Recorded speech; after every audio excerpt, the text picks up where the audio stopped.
கர்த்தருடைய பரிசுத்த நாமம் மகிமைப்படுவதாக.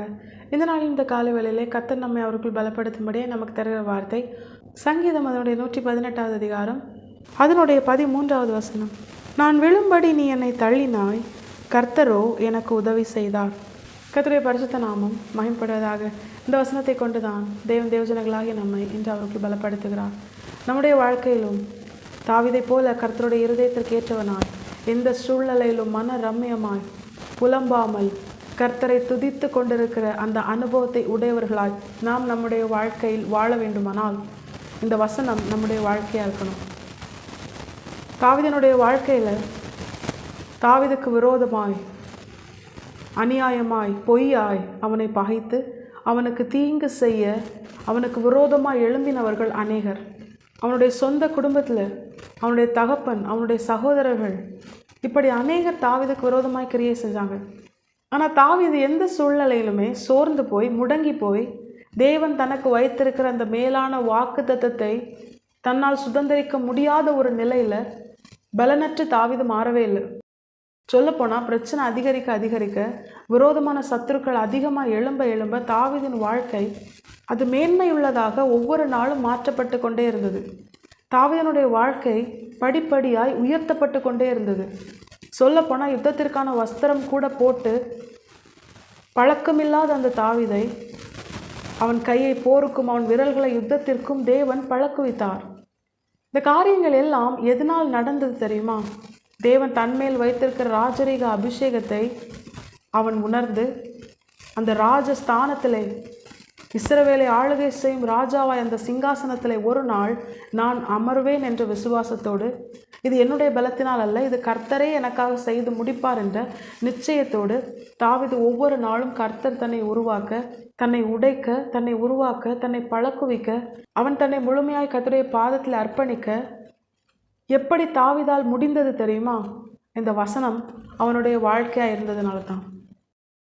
நான் விழும்படி நீ என்னை தள்ளினாய், இந்த ஒரு காரியம் மட்டும், இந்த வசனத்தின் முதல் பாதி மட்டும் தாவீதின் இருதயத்தில் இருந்ததேயானால் தாவீதால் என்ன பண்ண முடியாது? அவனுக்கு விரோதமாக எழும்பின மனிதர்கள் அவனுக்கு விரோதமாய் செய்த தீங்கை அவனால் சகித்திருக்க முடியாது, அவனால் பொறுத்திருக்க முடியாது. அந்த சூழ்நிலையிலும் கர்த்தர் எனக்கு துணையாக இருக்கிறார் என்பதை அவனால் அனுபவித்திருக்க முடியாது. இந்த தீமையிலும் ஒரு நன்மை இருக்குது. இந்த எதிரான சூழ்நிலை, விரோதமான காரியங்கள், இதிலும் கர்த்தர் எனக்கு ஏதோ ஒரு நன்மையை வைத்திருக்கிறார் என்கிற ஒரு எண்ணம் தனக்கு தீமை செய்தவர்களையே பார்த்து கொண்டிருந்தால் தாவீதுக்கு வந்திருக்காது. அதனால தான் இந்த வசனம் இதோட முடியலை. அதன் பிற்பாடு தாவீது என்ன சொல்கிறார் தெரியுமா? கர்த்தரோ எனக்கு உதவி செய்தார். இந்த தாவீது தான் சொல்கிறாரு, உம்முடைய சாட்சிகள் தான் என்னுடைய வாழ்க்கையில் ஒவ்வொரு நாளும் நான் உமக்குள் பலப்பட அது காரணமாக இருக்கிறது. யார் அந்த சாட்சிகள்? பழைய ஏற்பாட்டிலே தேவன் பரிசுத்தவான்களை கொண்டு இஸ்ரவேல் ஜனங்களுக்கு எழுதி கொடுத்த அந்த ஆகமங்களிலே பரிசுத்தவான்களுடைய வாழ்க்கையின் சாட்சி தாவீதுக்கு பலனாக இருந்தது. அதனால்தான் தாவீதால் ஒரு பிரதானமான காரியத்தை உணர முடிந்தது. அதுதான், யார் எனக்கு விரோதமாக எழும்பினாலும் செயல்பட்டாலும், அது அநியாயமாக இருந்தாலும் சரிதான், பொய்யா இருந்தாலும் சரிதான், என்ன காரியம் எனக்கு விரோதமாக எழும்பினாலும் அது என்னை மேற்கொள்ளாது. ஏன் தெரியுமா? என்னுடைய கர்த்தர் எனக்கு உதவி செய்வார். நிச்சயமாக யோசேப்பின் வாழ்க்கையும் தாவீதுக்கு ஒரு சாட்சியாக இருந்திருக்கும். அவனுக்கும் விரோதமாக அநேகர் எழும்பினாங்க. அவனுடைய வாழ்க்கை அவனுக்கு விரோதமாக எழும்பினவர்களால் மேற்கொள்ளப்பட்டதா அப்படின்னு கேட்டால் நிச்சயமாக இல்லை. யோசேப்பு தன்னுடைய வாழ்க்கையில் தேவன் தனக்கு வைத்திருக்கிற ஸ்தானத்திலே தேவனால் உயர்த்தப்பட்டு, தேவனால் தனக்கு கொடுக்கப்பட்ட சொப்பனம் நிறைவேறி எல்லார் முன்பாகவும் தேவநாம மகிமைப்படும்படியான சாட்சியாக நிற்கும் பொழுது யோசேப்பு சொன்ன வார்த்தை என்ன தெரியுமா? நீங்கள் எனக்கு தீமை செய்ய நினைத்தீர்கள், கர்த்தரோ இப்பொழுது நடந்து வருகிற பிரகாரமாய் அது எனக்கு நன்மையாக முடிய பண்ணினார். இந்த காரியங்கள் எல்லாம் தாவீதனுடைய வாழ்க்கையில் அவனை நிச்சயமாய் பலப்படுத்தியிருக்கும். அதனால தான் தாவீதால் தனக்கு விரோதமாக எழும்பி கிரியை செய்கிறவர்களை பார்த்து சோர்ந்து போக அவன் என்ன பண்ணலை? சோர்வுக்கு இடம் கொடுக்கல. இருதயம் சோர்ந்து போக வீணான காரியங்களை அவன் யோசிக்கல. அதற்கு பதிலாக அவன் எதை யோசிக்கிறான் தெரியுமா? தனக்கு விரோதமாய் ஒரு பாளையம் இறங்கும் பொழுது கர்த்தருடைய கரம் தனக்கு ஆதரவாக இருப்பதை பார்க்கிறான். கர்த்தர் தனக்கு உதவி செய்வதை பார்க்கிறான். கர்த்தர் தன்னோடு கூட இருக்கிறதை பார்க்கிறான். அதனால தான் தாவீது சொல்கிறாரு, எனக்கு விரோதமாய் ஒரு பாளையமே இறங்கினாலும் இதிலே நான் நம்பிக்கையாக இருப்பேன். வேதத்தில் நீங்கள் வாசித்தீங்கன்னா கர்த்தரையே தன்னுடைய நம்பிக்கையாய் வைத்திருந்தார். அந்த நம்பிக்கை கெட்டு போனதா அப்படின்னு கேட்டால் நிச்சயமா இல்லை. முடிவு பரியந்தம் தாவீதுக்கு தேவன் கொடுத்த வார்த்தையை நிறைவேற்றி தாவீதை ஒரு ஜீவனுள்ள சாட்சியாக நிறுத்தி இன்று வரைக்கும் தேவ பிள்ளைகளாகி நாமும் தாவீதினுடைய வாழ்க்கையை பார்த்து நாம் பலப்படும்படியாய் கர்த்தர் தாவீதை உயர்த்தி மகிமைப்பட்டு தாவீதுக்கு சொன்ன எல்லா வாக்குத்தத்தங்களையும் நிறைவேற்றினார். பொய் சொல்ல அவர் மனுஷன் அல்ல, மனம் மாற அவர் மனபுத்திரனும் அல்ல. தேவ பிள்ளைகளாகிய நாமும் தாவீதை போல மனுஷங்க அப்படி செய்கிறாங்க, இப்படி செய்கிறாங்க, நான் நன்மை செஞ்சு அவங்க தீமை செஞ்சுட்டாங்க, பொய்யான காரியங்கள் எனக்கு விரோதமாக பேசுகிறாங்க, அநியாயமாக எனக்கு தீங்கு செய்கிறாங்க, என்னை துன்பப்படுத்துகிறாங்க, நெருக்கிறாங்கன்னு சொல்லி தேவ பிள்ளைகளாகி நமக்கு விரோதமாக பிசாசினால் ஏற்பட்ட மனிதர்களையோ சூழ்நிலைகளையோ நம்ம பார்த்தோன்னா நிச்சயமாக நம்ம சோர்ந்து போயிடுவோம். நம்மளால் என்ன பண்ண முடியாது?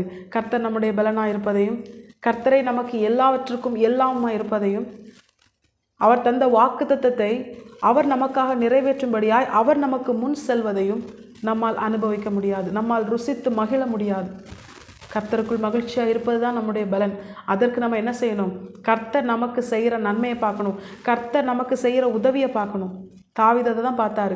சவுல் எப்பொழுதெல்லாம் தாவீது மேலே ஈட்டி எறிகிறாரோ அப்பொழுது தாவீது சவுலை பார்த்து சோர்ந்து போய் முடங்கி போகாமல் அந்த ஈட்டி தன்மேல் படாதபடிக்கு தன்னை விலக்கி காத்து கொண்ட, தனக்கு உதவி செய்த, தனக்கு கேடகமாக இருந்து தன்னை பாதுகாத்த தன்னுடைய தேவனில் அவன் மகிழ்ந்து களி கூர்ந்ததுனால எல்லா சூழ்நிலையும் ஈஸியாக மேற்கொண்டான்.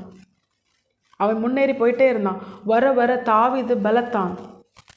தேவலைகளாகிய நாமும் எல்லா சூழ்நிலையும் மேற்கொள்ளும் வர வர பலத்து நம்மிலே நம்முடைய தேவன் மகிமைப்படும்படியாக தேவன் தம்முடைய வார்த்தைகளை நம்முடைய வாழ்க்கையில் ஒன்றும் தவறாமல் நிறைவேற்ற நம்ம சோர்ந்து போகாமல் பலன் உள்ளவர்களாக இருக்கணும்னா மனுஷர்கள் செய்கிற தீமையை பார்க்காதீங்க.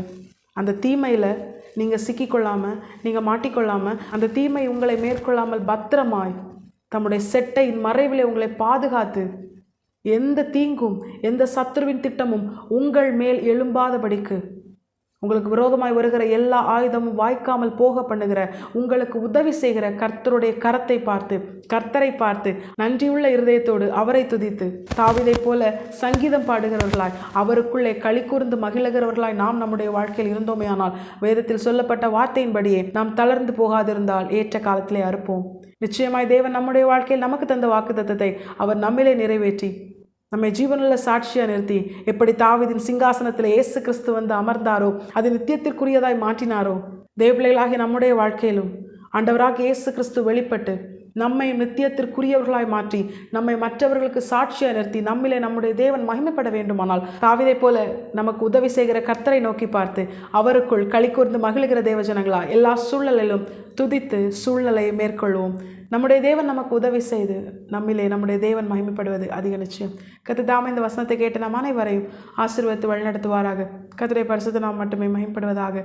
மாரநாதா இயேசு வருகிறார். ஆயத்தமாகவும் பிறரை ஆயத்தப்படுத்துவோம். ஆமென். பலன் ஒன்றுமில்லை என்று நான் அறிவேன், அவர் பலனின்றும் குறைய